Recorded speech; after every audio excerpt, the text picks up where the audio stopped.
Hello student, welcome to Center for Ambition. Today we are going to discuss 4 August editorial. 4 अगस्त का editorial है हमारा, इसको हम discuss करेंगे। इसमें हम देखेंगे स्पेशली 3 एडिटोरियल हैं द हिंदू के। पहला एडिटोरियल था हेल्थ सिस्टम से रिलेटेड, कि जिसमें बताया गया है कि स्ट्रॉन्ग हेल्थ सिस्टम को हम कैसे बेटर कर सकते हैं। अब अगर हम उसमें अपना हेल्थ सिस्टम में थोड़ा सा बजट बढ़ा दें, एक्सपेंडिचर बढ़ा दें, वो है। और दूसरा है कि falling walls India building need a rehabilitation, कि इंडिया में जो जिस तरीके से इंफ्रास्ट्रक्चर गिर रहा है उसके बारे में बताया गया है कि रिहेबिलिटेशन जो लोग वहाँ से रह रहे हैं उनको प्रस्तावन करना है। और तीसरा आर्टिकल है कि government school shutting down as per the report 94,000 approx school, 94,000 school has been shut down हो गए। तो उसमें में कि primary education specially public education जो है वो उसका क्या है, गवर्नेंस के टॉपिक से भी इम्पोर्टेंट है ये पब्लिक एजुकेशन में। और ये सारे टॉपिक अगर देखोगे आप तो ये सारे टॉपिक गवर्नेंस से ही रिलेटेड, पहला वाला भी गवर्नेंस से रिलेटेड है, फॉलिंग वॉल्स ये भी गवर्नेंस से रिलेटेड है, या फिर ये इंफ्रास्ट्रक्चर प्रोजेक्ट से आ जाएगा स्पेशली हमारा GS3 से, और लास्ट भी गवर्नेंस से रिलेटेड है। तो एक एक करके हम सारे आर्टिकल को समझते हैं। पहला हमारा हेल्थ है कि strong health system for all better public spending. यही है कि स्ट्रॉन्ग हेल्थ को हम बना सकते हैं तो पब्लिक स्पेंडिंग को थोड़ा सा बढ़ाना पड़ेगा, सीधा सा मतलब है। तो राइटर यहाँ से कहने का, इन दो राइटर है, एक नालिनी और विकास, इन्होंने लिखा है। राइटर यहाँ से कहने का सीधा सा ये कह रहा है कि जो हमारा हेल्थ का एक्सपेंडिचर है, हेल्थ का एक्सपेंडिचर क्या है ना हमारा,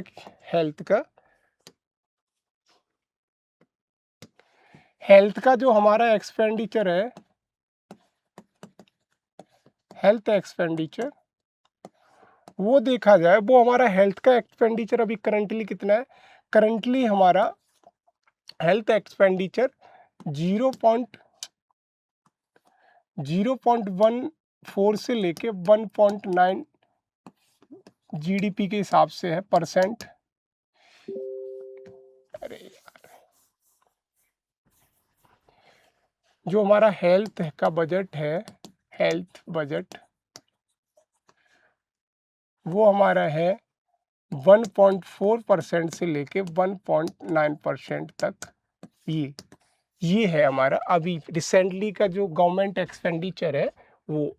अगर देखा जाए तो health is the part of state list, health state list का पार्ट है। तो राइटर ये कह रहा है कि ये हमारा 1.4 से लेके 1.9% ऑफ टोटल GDP का, ये सेंटर और स्टेट दोनों को मिला के है। सेंटर, अगर इंडिविजुअली सेंटर की बात करें ये पॉइंटों में आ जाता है, हमारा करीब निकलेगा यहाँ से 0.26% समथिंग निकलता है। तो राइटर ये कह रहा है कि जो हमारी हेल्थ पॉलिसी है 2017 की, 2017 की, उस हेल्थ पॉलिसी के अनुसार हमें टोटल GDP का 2.5% हेल्थ पे खर्च करना चाहिए। तो इससे क्या है कि हमारी हेल्थ की फैसिलिटी, हेल्थ इंफ्रास्ट्रक्चर और हेल्थ फैसिलिटीज़ बेटर होंगी। यही इसमें इसेंस है आर्टिकल का, कि राइटर फोकस कर रहा है कि हमारी जो एक्सपेंडिचर है, स्पेंडिंग जो हम हेल्थ पे कर रहे हैं, वो हमारा जो टारगेट है न्यू हेल्थ पॉलिसी 2017 में जो आई थी उसका 2.5% ऑफ टोटल GDP है। वो अभी हमारा कितना है, अभी वो कह रहा है 1.4 से लेके 1.9 तक है, इससे इनके बीच में ही है। तो राइटर का वही कहने का मतलब है कि इसको हम कैसे बेटर कर सकते हो, वही राइटर इन सारी चीज़ों में कहा है। फिर उसने कहा है कि जो हेल्थ एड अंडर प्रेशर, जो हेल्थ में हम सहायता देते हैं अंडर प्रेशर है due to the lack of the finance, ये सारी चीज़ें इसमें उसने बताई है। फिर कह रहा है कि द राइट हेल्थ इन्वेस्टमेंट, अगर हम हेल्थ में अच्छे तरीके से इन्वेस्ट करें तो हमारी हेल्थ बहुत बेटर हो सकती है, जिसमें हाइजीनिटी बढ़ सकती है, इंफ्रास्ट्रक्चर बढ़ सकता है, और लोगों की प्रॉपर हेल्थ केयर भी, रेमेडी भी हो सकते हैं। बेटर गवर्नेंस बेटर हेल्थ, यहाँ से एक मिलता है कि हमें गवर्नेंस को बेटर करना है तो बेटर हेल्थ भी करनी रहेगी, जिससे क्या है कि ग्रास रूट लेवल पर जो भी लोग हैं उनको बेटर हेल्थ केयर फैसिलिटी पहुंच पाए। यही सारा है इसमें। ये लाइन बहुत अच्छी, better governance better health, eye catching line है। ये सारा इसमें हम डिस्कस करते हैं। पहले वही एडिटोरियल के अनुसार वो कह रहा है कि एडिटोरियल में राइटर ने कहा कि जो डेवलपिंग कंट्रीज हैं better utilisation public health expenditure का कर सकते हैं rather than relying increasing funding alone. कि द एडिटोरियल में सबसे बड़ी बात ये कही जो डेवलपिंग कंट्रीज हैं इंक्लूडिंग इंडिया भी है, बेटर यूटिलाइजेशन करना चाहिए किसका, पब्लिक हेल्थ एक्सपेंडिचर का। तो उनको रेलिंग जिससे बढ़िया क्या है कि हम फंड तो बढ़ा दे रहे हैं लेकिन जो एग्जिस्टिंग फंड है हमारा हेल्थ से रिलेटेड उसका यूज हम बेटर नहीं कर रहे हैं। इसका मतलब better implementation of health policy at the grass root level नहीं है कि अगर हम ग्रास रूट लेवल पर जो हमारे एग्जिस्टिंग फंड हैं उनको ही अगर बेटर तरीके से यूज़ करें rather than to increasing the funding along. Fund को इंक्रीज करने से बढ़िया है कि हमारी जो ऑलरेडी एग्जिस्टिंग फंड है उनको विद इन टाइम फ्रेमवर्क और प्रॉपर ट्रांसपेरेंसी के साथ और अकाउंटेबिलिटी के साथ अगर हम यूज़ करें तो यही सबसे बड़ी है कि हमारी जो हेल्थ सिस्टम है वो भी यहाँ से बेटर हो सकता है। राइटर का पहला यही कहना है। फिर कहता है declining foreign add physical pressure make efficient spending assembly कि आफ्टर द कोविड के बाद क्या हुआ कि जो फॉरेन एड विदेश से राहत मिलती थी इंडिया को किससे, हेल्थ से रिलेटेड, जिससे क्या है वो भी रुक गई और उसके रुकने से क्या हुआ है इंडिया का जो हेल्थ का बजट है वो बढ़ गया। Pressure make efficient spending essential. तो अब यहाँ से राइटर ये कहने की बात कर रहा है कि हमारा जो विदेशों से हमें फंडिंग मिलती थी हेल्थ से रिलेटेड WHO से, स्पेशली WHO अदर कंट्रीज से, वो आफ्टर द कोविड-19 वो है हमारा क्या है बिल्कुल कम हो गई या ख़त्म हो गई। अब राइटर ये कह रहा है कि इसकी वजह से क्या है इंडिया को अब इस पे एक्सपेंड करना चाहिए, स्पेंडिंग बढ़ा देनी चाहिए हेल्थ बजट पे। वो सारी चीज़ें देखेगा राइटर, बताएगा कि क्यों बढ़ा देनी चाहिए, उसके चैलेंजेस क्या है, उसकी क्या है। बस आर्टिकल का कॉन्टेक्स्ट यहाँ से समझा। पहला उसने कहा कि सबसे पहले तो हमें जो एग्जिस्टिंग फंड हैं हमारे हेल्थ से उन पे ज़्यादा फोकस करना चाहिए rather than to increasing the fund को बढ़ाने से बढ़िया है एलोन कि हम जो हमारे फंड है उनको बेटर तरीके से यूज़ करना चाहिए। दूसरा राइटर ये कह रहा है कि जो हमारी फॉरेनर से एड आती थी regarding the health care facility WHO वगैरह से आफ्टर द कोविड वो भी रुक गई है। तो सीधा सा है कि अब हमें ज़रूरत है फंड को बढ़ाने की, प्रॉपर यूटिलाइजेशन करने की। यहाँ से कह रहा है पब्लिक हेल्थ फाइनेंसिंग कैसे करती है कि पब्लिक हेल्थ एक्सपेंडिचर जो remains below the global benchmark, जो लोअर मिडिल इनकम कंट्रीज हैं, लोअर मिडिल इनकम कंट्रीज हैं, जो लोअर मिडिल इनकम कंट्रीज हैं हमारे, वो क्या है कि उनका जो हेल्थ का एक्सपेंडिचर है हमेशा बिलो लो रहता है। वही कह रहा है public health expenditure lower middle income countries remain below the global benchmark. जो ग्लोबल बेंचमार्क दिया है कि जैसे अगर मान लीजिए वो कह रहे टोटल परसेंट का 2.5% GDP का खर्च करना चाहिए। तो हमारे जितने भी कंट्रीज़ हैं स्पेशली पब्लिक एक्सपेंडिचर से लोअर मिडिल इनकम कंट्रीज़ उनका कम रहता है। तो फॉरेन एड डिक्लाइनिंग वही चीज़ है, इंडिया भी इसी में आता है। कोविड के बाद हमारी फॉरेन एड भी डिक्लाइन हो गई और जो हमारा debt limit government ability to increase health budget, और यही गवर्नमेंट की भी एक लिमिट है, उससे ज़्यादा हेल्थ बजट पर खर्च नहीं कर सकती है। तो यहाँ से सीधा सा ये राइटर कहने की बात कर रहा है कि utilisation of the fund, health के फंड को बहुत अच्छा करना चाहिए, इम्प्लीमेंटेशन ट्रांसपेरेंसी उसमें बढ़ानी चाहिए। ये सारी चीज़ देखने को मिलती है। तो राइटर ने बताया कि हमें 3 प्रायोरिटीज़ पे फोकस करना चाहिए हेल्थ का एक्सपेंडिचर से, हेल्थ एक्सपेंडिचर 3 प्रायोरिटीज़ क्या है। पहली, इम्प्रूव बजट यूटिलाइजेशन, बजट में जो पैसा है उसका यूटिलाइजेशन बढ़ाना चाहिए। कैसे, many health budget remain partially unspent, जैसे गवर्नमेंट की बहुत सारी योजनाएं हैं, जैसे आशा से रिलेटेड PM आशा, प्रधानमंत्री केयर फंड, बहुत सारी हैं कि वो प्रधानमंत्री हेल्थ योजनाएं हैं, बहुत सारी योजनाएं हैं, उनका जो फंड है वो फंड अनयूटिलाइज्ड रहता है, अनयूटिलाइज्ड मतलब अनस्पेंट रहता है। तो उसको प्रॉपर तरीके से हमें यूज़ करना चाहिए। और दूसरा राइटर कह रहा है कि fund allotted under the scheme national health mission are often under utilise. जो नेशनल हेल्थ मिशन है इंडिया का, उसका भी फंड कहता है कि ज़्यादातर देखा गया है कि वो फंड भी अनयूटिलाइज्ड है। तो हमको इन चीज़ों पे फोकस करना चाहिए बजट की यूटिलाइजेशन से। फिर कह रहा है timely release efficient implementation of crucial, और जो पॉलिसीज़ हैं गवर्नमेंट की उनका टाइमली रिलीज करना चाहिए फंड को। तो राइटर का सीधा सा मतलब ये है कि हम अपना हेल्थ का बजट को बेटर कैसे कर सकते हैं। पहला तो जितनी भी स्कीम है गवर्नमेंट की हेल्थ से रिलेटेड, उन सारी स्कीम का पार्शली अनस्पेंड जो हमारा फंड है उसको प्रॉपर यूटिलाइजेशन करो। और नेशनल हेल्थ मिशन गवर्नमेंट का सबसे बड़ा प्लान योजना है किसकी, हेल्थ से रिलेटेड, इसका भी फंड अनयूटिलाइज्ड रहता है, इसको करो।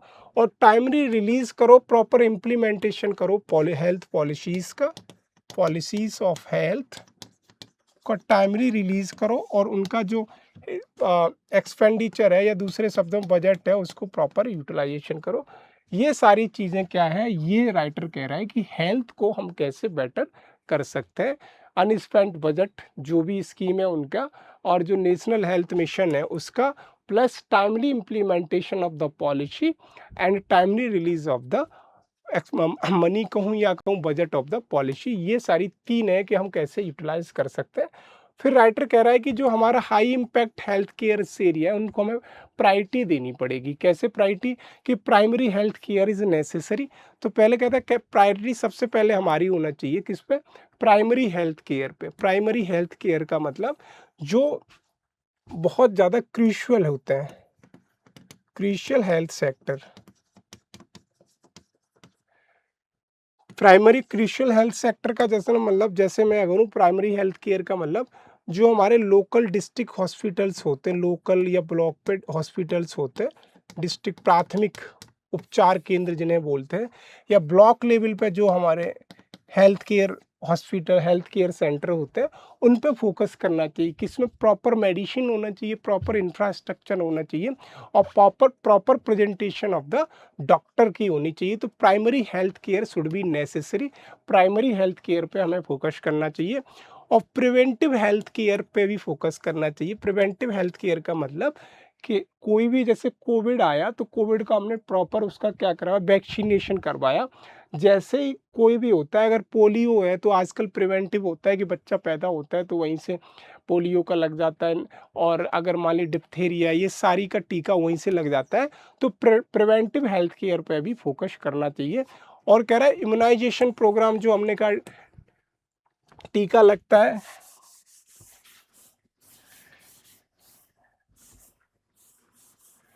जो हमारे जो टीका लगते हैं, वैक्सीनेशन होता है, वो किसके लिए होता है, इम्यूनाइजेशन के लिए। तो इस पर भी फोकस करना चाहिए। वैक्सीनेशन प्रॉपर होना चाहिए।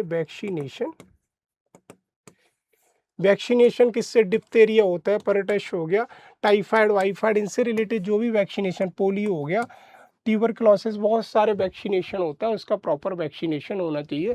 जैसे वैक्सीनेशन हमारा कोविड का भी हुआ, तो प्रॉपर वैक्सीनेशन होगा तो उससे क्या होगा, लोगों का इम्यून सिस्टम भी स्ट्रांग होगा।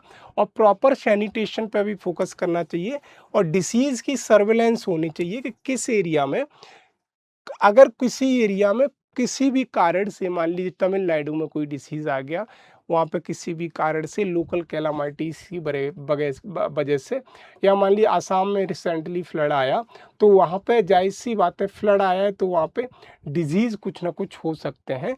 तो वहाँ पे मलेरिया भी हो सकता है, बहुत सारी चीज़ें हो सकती हैं। तो प्रॉपर सर्विलेंस भी ज़रूरी है, और early screening of the disease भी ज़रूरी है। ये सारी चीज़ें क्या है, प्रायोरिटी बेस्ड है कि जिस पे फोकस करना चाहिए। प्राइमरी हेल्थ केयर सेंटर जितने भी हैं मेरे, चाहे वो ब्लॉक लेवल पे हों, डिस्ट्रिक्ट लेवल पे हों, या पंचायत लेवल पे हों, म्यूनसिपलिटी लेवल पे हों, सारे प्राइमरी हेल्थ केयर सेल भी बेटर। प्रिवेंटिव हेल्थ केयर मुझे अपनानी चाहिए, कि ऐसा नहीं है कि अगर कोई व्यक्ति नॉर्मल बीमार हुआ है, अगर उसे डेंगू फीवर हो गया है, तो लास्ट स्टेज नहीं, उसे फर्स्ट स्टेज पे ही उसका प्रॉपर रेमेडी होना चाहिए, उपचार होना चाहिए। इम्यूनाइजेशन प्रोग्राम भी चलाने, सैनिटेशन होना चाहिए, डिसीज सर्विलेंस, अर्ली स्क्रीनिंग। ये सारे ये है कि excessive expenditure on territory care reduce overall health outcome. ये सारी चीज़ें हैं कि ये राइटर यहाँ से कहने की बात कर, फिर कह रहा बेटर गवर्नेंस कैसे होगी अगर हम हेल्थ केयर को बेटर कर दें। तो बेटर गवर्नेंस होगी, रिड्यूस करप्शन, करप्शन या पॉलिसी पैरालिसिस कम होगा। पॉलिसी पैरालिसिस, पॉलिसी पैरालिसिस का मतलब सीधा सा है, जो पॉलिसीज आती हैं वो प्रॉपर तरीके से इम्प्लीमेंटेशन नहीं हो पाती, तो यहाँ से होगा। और इम्प्रूव प्रोक्यूरमेंट सिस्टम, और हमारा जो प्रोक्यूरमेंट सिस्टम है रिगार्डिंग द हेल्थ सर्विसेज, वो भी हेल्थ सर्विसेज से वो भी हमारा क्या होगा, प्रोक्यूर होगा। और फाइनेंशियल मैनेजमेंट होगी, मतलब proper utilisation, proper utilisation of budget, proper utilisation of budget होगा, बजट का प्रॉपर यूटिलाइजेशन होगा। और फिर क्या है, इंश्योर ट्रांसपेरेंसी एंड अकाउंटेबिलिटी, और जो भी सिस्टम में होगा एडमिनिस्ट्रेशन की ट्रांसपेरेंसी और अकाउंटेबिलिटी भी इंश्योर होगी। और फ्लेक्सिबिलिटी ड्यूरिंग द इमरजेंसी, और इमरजेंसी कैलामिटी, जैसे मैंने कहा असम में फ्लड आ गया है, तो वहाँ पे कोई भी इमरजेंसी आ जाए तो यह है कि हमारी फ्लैक्सिबिलिटी बन जाएगी regarding the health care facilities. तो इसीलिए राइटर कह रहा है कि बेटर गवर्नेंस की ज़रूरत है किसमें, हेल्थ केयर सेक्टर में। लेकिन फिर कह रहा है कि चैलेंजेस क्या है इसके लिए, हेल्थ केयर सेक्टर को बेटर करने के लिए। सबसे बड़ा चैलेंजर है कि हमारे पास एक्सपेंडिचर नहीं है, प्लस इंफ्रास्ट्रक्चर भी बेटर नहीं, इंफ्रास्ट्रक्चर भी हमारे पास उतना ज़्यादा नहीं है। और पुअर फंड यूटिलाइजेशन, जो हमारे पास फंड है उनका पुअर यूटिलाइजेशन नहीं है, सीधा से लीकेज ऑफ द फंड है, यहाँ से leakage of the fund, leakage of fund, fund का लीकेज बहुत है। रीजनल डिस्पैरिटीज बहुत है। रीजनल डिस्पैरिटीज का मतलब पहला कि अगर दिल्ली और Bihar,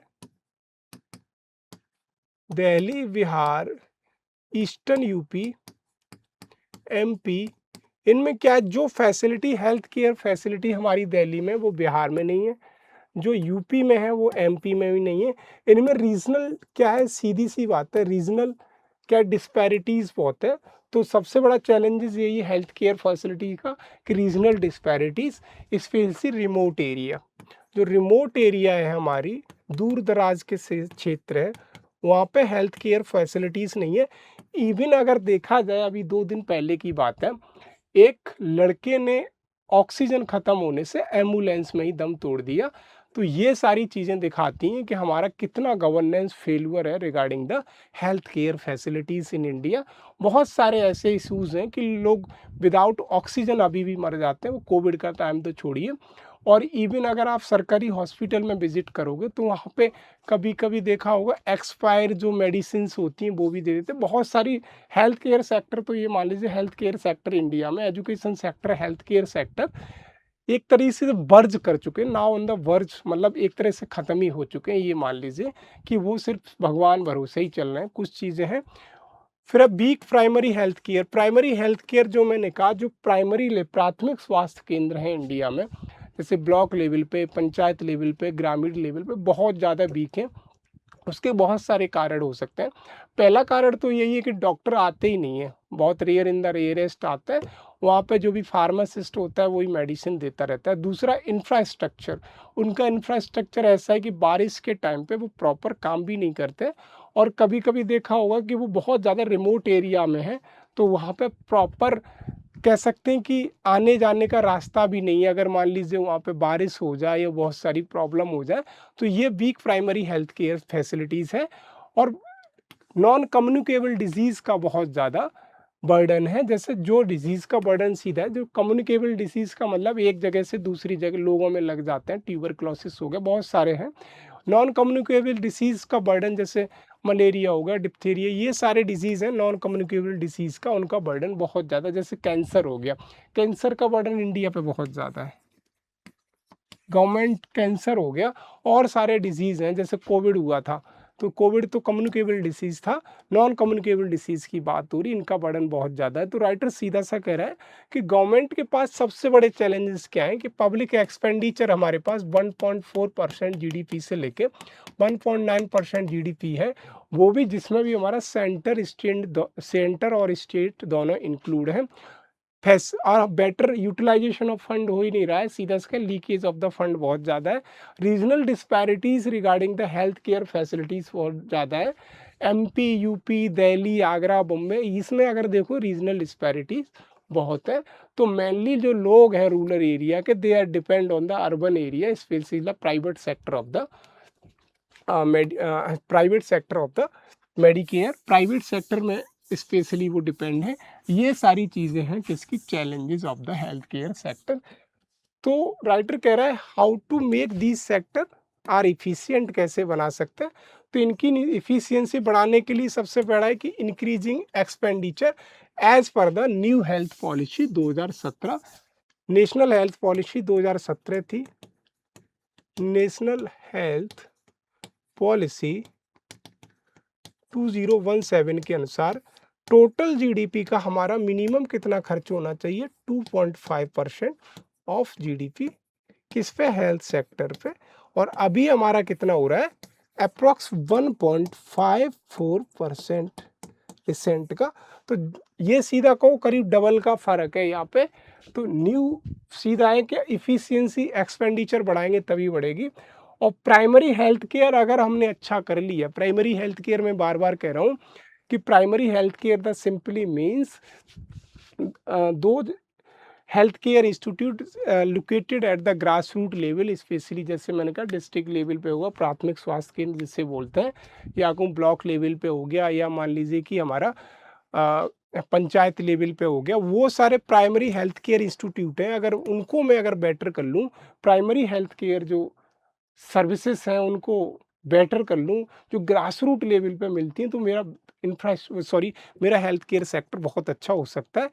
performance based budget system, ये लाइन बहुत ज़बरदस्त राइटर कह रहा है। राइटर ये कह रहा है कि बजटिंग हेल्थ केयर की परफॉर्मेंस बेस्ड होनी चाहिए। सपोज दैट अगर मैंने हेल्थ केयर सेक्टर के लिए किसी टाइम पे 100 करोड़ एलोकेट किए, तो 100 करोड़ का अगर मैं नेक्स्ट ईयर या 5 साल बाद देखूंगा, 5 ईयर बाद, तो मैं देखूंगा इसका मेरा आउटपुट कितना आया या परफॉर्मेंस इसमें से कितनी आई। तो फिर मैं उसी हिसाब से बजट करूंगा। अगर अच्छी परफॉर्मेंस आ रही है इसका तो मैं ज़्यादा बजट करूंगा, अदरवाइज नहीं करूंगा। सीधी सी परफॉर्मेंस बेस्ड होना चाहिए किसका, बजटिंग सिस्टम का। और डिजिटल गवर्नेंस, जैसे डिजिटल गवर्नमेंट, जैसे आभा आईडीज बना दिए बहुत सारी चीज़ें।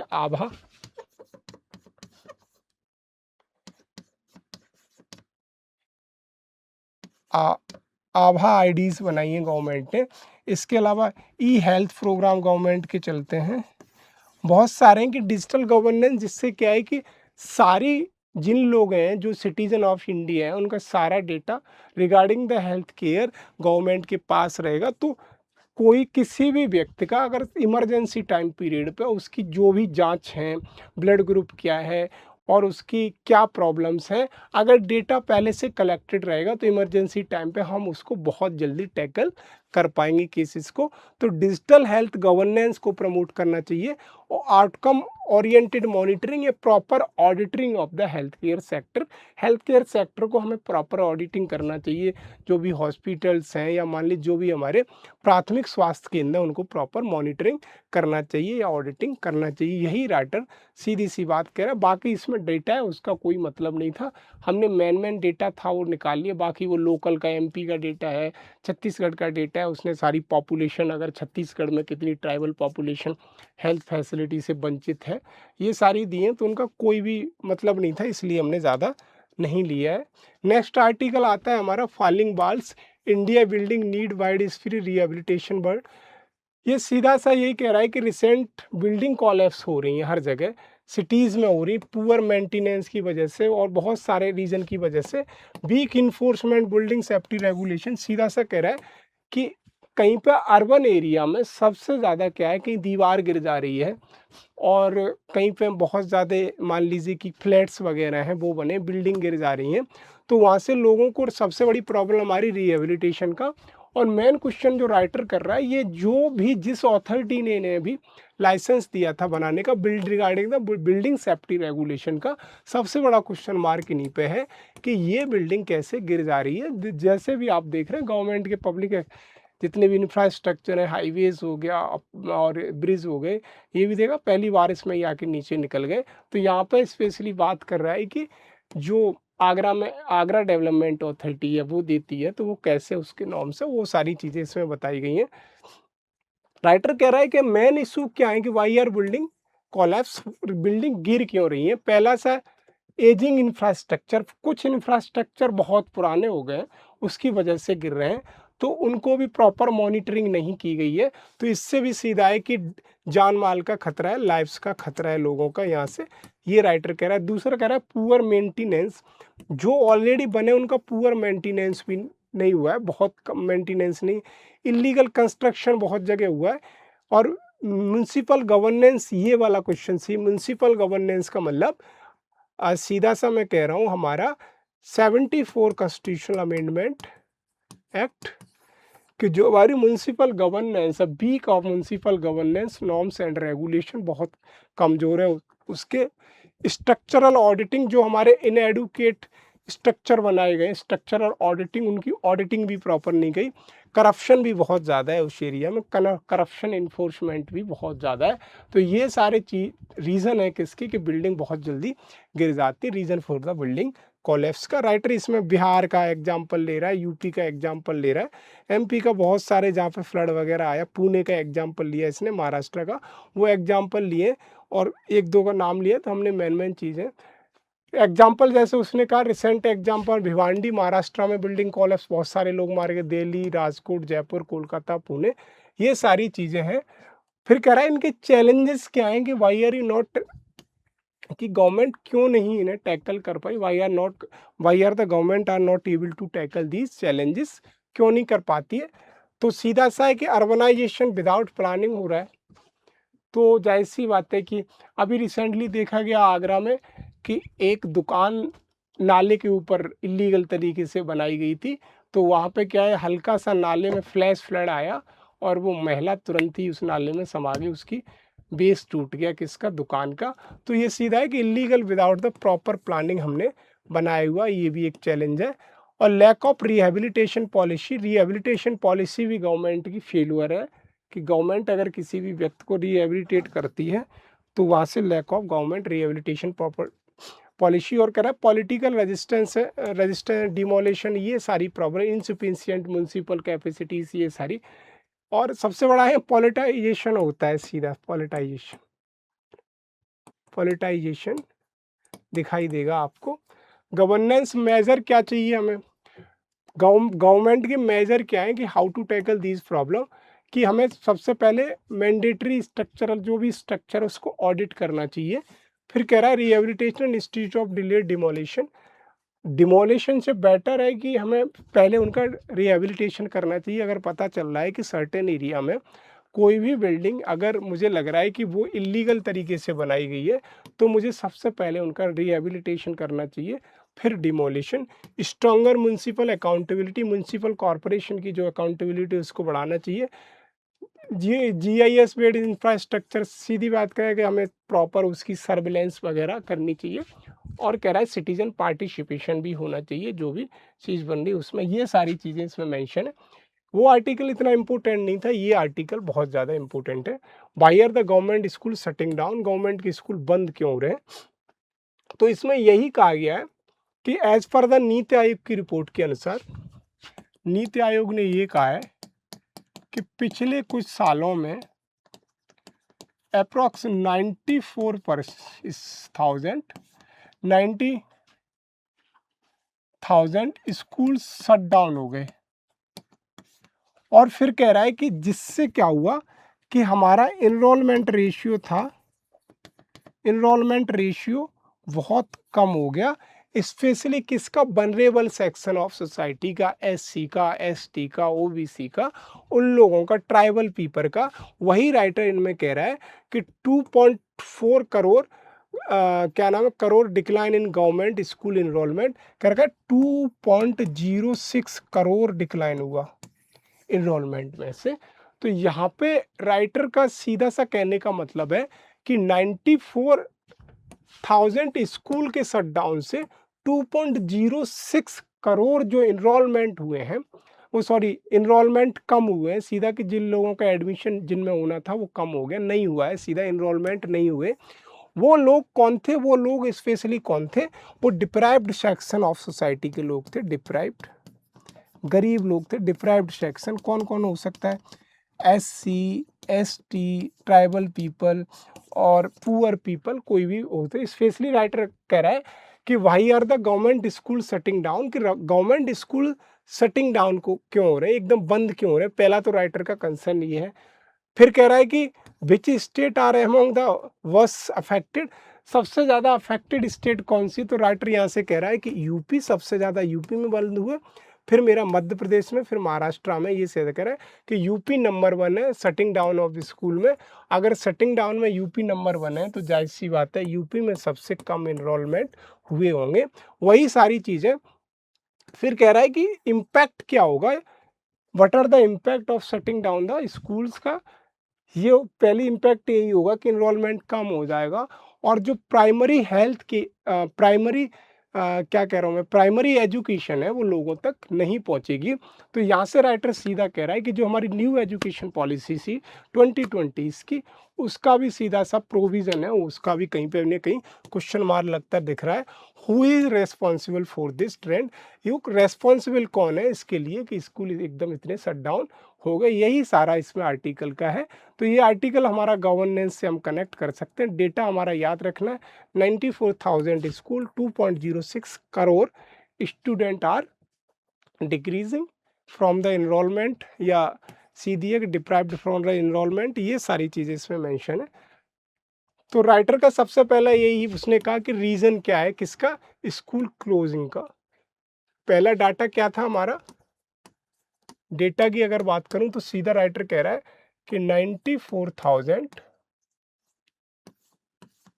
स्कूल शटडाउन्स या क्लोज्ड। ठीक, पहले नंबर पे कौन? यूपी, दूसरे पे एमपी। फिर राइटर कह रहा है इनके शटडाउन से क्या हुआ कि करीब करीब 5 करोड़, 5 पॉइंट समथिंग है, 5.8 समथिंग, 5 करोड़ स्टूडेंट का इनरोलमेंट स्टूडेंट इनरोलमेंट डिक्लाइंड। अरे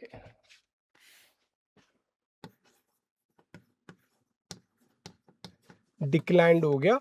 और ये जो डिक्लाइन हुआ उसमें कौन लोग थे? Specially vulnerable section of society, deprived section, SC, ST, OBC और poor vulnerable section of society. तो यहां से राइटर ये कह रहा है जो हमारा एम है किसका, न्यू एजुकेशन पॉलिसी का, न्यू एजुकेशन पॉलिसी 2020 का, कि सब पढ़े सब बड़े वाला, तो वो हमारा कहीं ना कहीं क्वेश्चन मार्क दिखाई देता है कि न्यू एजुकेशन पॉलिसी घर घर तक शिक्षा पहुंचे। ये सारी गवर्नमेंट का भी नारा है, सब पढ़े सब बड़े, सर्व शिक्षा अभियान। ये सारा क्वेश्चन मार्क दिखाई देता है, वही इसमें कहा गया है। तो राइटर सबसे पहले कहता है वो उसका हमारा पूरा यही आर्टिकल है। बाकी तो देखो एक फॉर्मेलिटी रह जाती है कि रीज़न बिहाइंड द शटडाउन। अगर कॉमन सेंस लगाओगे तो आप भी समझ जाओगे। पहला रीज़न यही है कि डिक्लाइनिंग स्टूडेंट इनरोलमेंट, कि स्टूडेंट का इनरोलमेंट डिक्लाइन हुआ है किसकी वजह से, moving towards private sector. Private sector की तरफ मूव कर गए बच्चे, इसकी वजह से हुआ है। तो सीधी सी बात है, प्राइवेट सेक्टर की तरफ क्यों मूव कर जाएंगे कि जो वहाँ की फैसिलिटीज़ थी गवर्नमेंट स्कूल्स की, वो फैसिलिटीज़ बहुत कमज़ोर हो गई एज़ कम्पेयर्ड, जैसे इम्पार्टिंग द एजुकेशन और प्रॉपर सैनिटेशन वगैरह, प्रॉपर सिटिंग वगैरह, ये सारी चीज़ें होंगी। और माइग्रेशन, बहुत ज़्यादा माइग्रेट लोग कर गए, अर्बनाइजेशन की वजह से भी हुआ कि लोग अर्बन एरिया में ज़्यादा शिफ्ट हो गए। फिर कह रहा रेशनलाइजेशन पॉलिसी, गवर्नमेंट की जो रेशनलाइजेशन पॉलिसी उसकी वजह से टीचर शॉर्टेज है। जैसे यूपी में कहा है 31 का रेशियो है कि 30 बच्चे पे 1 होगा। तो यहाँ बहुत जगह देखा गया है कि टीचर 150-150 या 100 टीचर भी पढ़ा रहा है बच्चे को, तो ये टीचर शॉर्टेज है। और बजट की एक लिमिटेड है, बजट कंस्ट्रेंट है हमारा, लिमिटेशन ऑफ द बजट है, ये सारी चीज़ें हैं। तो इसमें से जो मेन इम्पोर्टेंट है मुझे जो लगता है, इनमें से हम लिख सकते हैं सबसे declining student enrolment due to किसकी वजह से, प्रॉपर जो एजुकेशन डिलीवरी सिस्टम इंफ्रास्ट्रक्चर की वजह से डिक्लाइन हुए और moving toward the private sector. फिर अब मैं लिख सकता हूँ urbanisation is one of the most reason, urbanisation की वजह से better facilities, better education system, लोग मूव कर गए या माइग्रेट कर गए टूवर्ड्स द अर्बन एरिया। और टीचर शॉर्टेज और बजट कंस्टेंट, ये सारे मेन है। रेशनलाइजेशन पॉलिसीज उतनी है लेकिन उतनी ज़्यादा नहीं है। फिर कह रहा है मोस्ट अफेक्टेड स्टेट, मैंने कहा सबसे ज़्यादा UP, MP, Jammu Kashmir. 94,000 government school closed, बंद हुए। तो इसमें सबसे बड़ा क्वेश्चन मार्क हमारी लेता है failure of the education at the grass root level, या प्राइमरी लेवल पे फेल्यूर हो रही है, या सीधा सा कह रहा है failure of the government education और governance policies at the grass root level, grass root level पे है उनका। फिर कह रहा है इम्पैक्ट कैसे पड़ेगा इस पर, रिड्यूस इम्पैक्ट क्या रहेगा इनका, कि जो सबसे ज़्यादा reduced access to nearby schools, जो इम्पैक्ट यही होगा कि जो नियर बाई स्कूल्स होंगे लोगों का उन पे नहीं पहुंच पाएंगे। सीधी सी बात है कि अगर मेरा ये गांव है ए और ये मेरा एक स्कूल है, तो ये स्कूल मेरे से 1 किलोमीटर है, तो मैं पहले यहाँ जा रहा था, अब क्या हुआ, ये शट डाउन हो गया। तो अब क्या है कि एक्सेस इनकी रिड्यूस होगी, अब वो क्या है बहुत दूर भी जाना पड़ेगा। वही चीज़ है कि बहुत दूर जाएगा व्यक्ति, कोई भी बच्चा। तो यहाँ से क्या है, 2-3 रीजन है। पहला तो ड्रॉप आउट रेट बड़े कम होगा। ड्रॉप आउट रेट का सीधा सा मतलब बहुत सारे लोग तो एजुकेशन छोड़ देंगे दूर की वजह से, लड़कियां तो ज़्यादातर छोड़ ही देती हैं। फिर कह रहा है सबसे बड़ा जो मैंने कहा greater burden of the girl, सबसे बड़ा इम्पैक्ट लड़कियों पे पड़ेगा। जैसे प्रधानमंत्री जी कहते हैं लड़की पढ़ाओ लड़की बढ़ाओ वाला, कि बच्चियों को पढ़ाओ, ये साला सबसे ज़्यादा बर्डन लड़कियों पे पड़ेगा। ट्रैवल डिस्टेंस बढ़ेगा जो मैंने ऐसे कहा। और कह रहा है जो मार्जिनलाइज्ड कम्युनिटीज़ मोस्ट अफेक्टेड, जैसे SC ST, deprived section of society, या अगर PH फिजिकल, भैया पानी दे देना, फिजिकली हैंडीकैप्ड, और वीक राइट एजुकेशन। और जो हमारा राइट टू एजुकेशन हमारा 2009 में आया, तो लोगों का सीधा साधा यहाँ से दिखाई दे रहा है कि राइट टू एजुकेशन, जो राइट टू एजुकेशन आर्टिकल 21 में मेंशन है उनका वायलेशन, कि गवर्नमेंट प्रॉपर डिलीवरी नहीं कर पा रही है एजुकेशन सिस्टम की। तो right to education, right RT हमारा 2009 में आया, उसका भी कहीं ना कहीं वायलेशन दिखाई दे रहा है। Issue with the RT, issue क्या है कि इशू RT में, राइट टू एजुकेशन में सबसे बड़ा इशू है कि जो एडमिशन की गारंटी देता है बट नॉट लर्निंग आउटकम। सबसे बड़ा बैक है कि हमारा राइट टू एजुकेशन में है कि हमें मैक्सिमम से मैक्सिमम हमें क्या है इनरोलमेंट करना चाहिए, लेकिन लर्निंग आउटकम का वहाँ से कोई भी मतलब नहीं है कि लर्निंग आउटकम क्या आ रहा है। Rather they are focusing on the admission process rather than to focus on learning outcome. फिर कह रहा है weak implementation, right to education का implementation at the grass root level बहुत वीक है।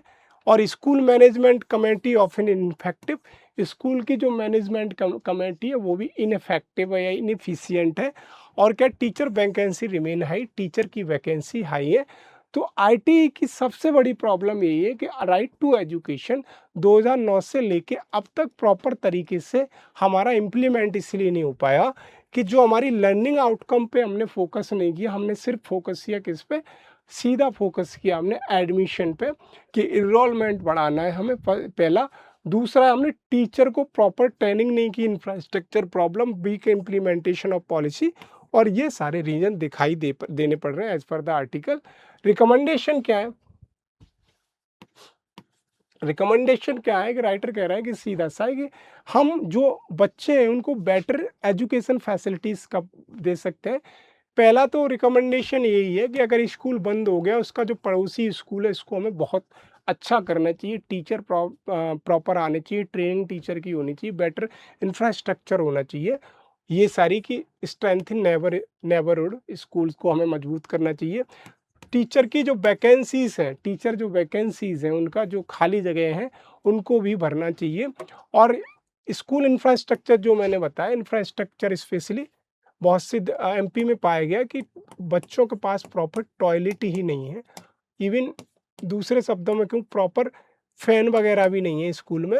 और दूसरे शब्दों में कहूँ, इंफ्रास्ट्रक्चर इतना कमज़ोर है कि वो कभी भी बहुत से स्कूलों का कोलैप्स कर गया है during the rainy season.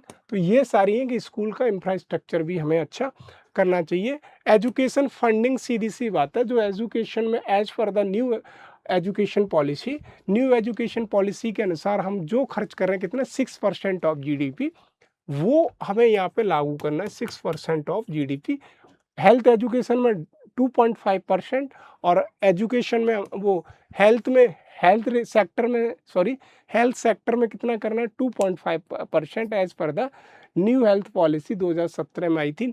New education policy 2020 में आई, उसके अनुसार कितना 6% ऑफ टोटल जीडीपी का करना है। और कम्युनिटी पार्टिसिपेशन बढ़ाना, जैसे कम्युनिटी पार्टिसिपेशन का मतलब जो प्राइमरी एजुकेशन इंस्टीट्यूशन है at the grass root level, if I am talking about the grass root level, it means I am talking about the school at the panchayat level और school at the municipalities level. जो school municipalities में, पंचायत पे उनकी बात कर रहा हूँ, तो वहाँ पे कम्युनिटी पार्टिसिपेशन बढ़ेगा, तो वो प्रॉपर वहाँ से क्या है, फीडबैक दे पाएंगे स्कूल की, बेटर मॉनिटरिंग लर्निंग आउटकम। और हमको एडमिशन फोकस से बढ़िया है कि लर्निंग आउटकम पे फोकस करना चाहिए। लर्निंग आउटकम, ये सारी चीज़ें राइटर कह रहा है कि ये सारी चीज़ें करनी चाहिए। प्रीलिम्स में क्या है, न्यू हेल्थ पॉलिसी, ये सारी health care, preventive health care of her, ये सारे आ सकते हैं। 74 कॉन्स्टिट्यूशनल अमेंडमेंट मैंने बताया स्कूल, और आर्टिकल 21 का ये warranty free and compulsory education for the 16 to 14 year, ये सारा चीज़ें मैंने बताई। सस्टेनेबल डेवलपमेंट गोल 3 है कि health care while SDG 4 focus quality education. SDG जो हमने बताया, SDG 3 focus on the better health care facilities, और SDG 4 हमारा हाई क्वालिटी एजुकेशन। पीटी के लिए बहुत ज़्यादा इंपॉर्टेंट है, स्पेशली पीसीआर और यूपीएससी।